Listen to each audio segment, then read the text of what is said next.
So this is a science fiction train. It used to be a Eurostar once. I'll call it a Euro train. And now I've made it look like something out of science fiction. So this is the power car, and I've added a wing on top and some other winglets up here. That's very reminiscent of an American train actually, which used to have stratojet engines up there. It's similar to that. This is the pantograph system, and I've added a laser to that, so this can angle into all sorts of positions to shoot aircraft or things on the ground. And then there's a couple of little wings. This also has a simple electrical switch here, just a couple of wires which when you touch together it powers lights in the cab, and they just change colour.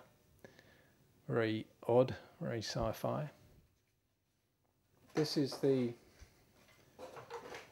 rear section, more wings and details, strengthening struts holding the wings. But also I've bought another piece of electronics for £1.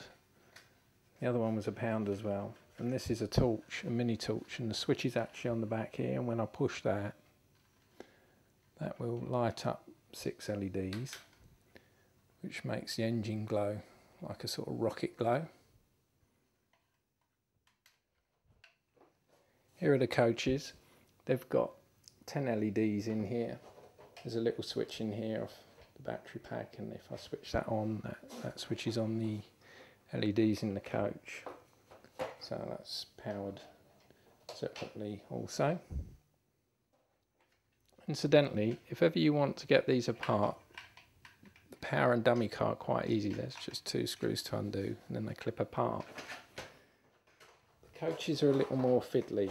First of all, you just pull apart the middle joining bogie, and then for these you need to put screwdrivers in. This is the easiest method I've found anyhow. Perhaps there is an easier method. Once you've got 4 screwdrivers in each end, you can then get your fingernails in the middle section and pull the whole lot out. And you'll see with the 10 LEDs, that circuit, how simple it is. I've just gaffer taped them into position. Let's see how it looks on the track.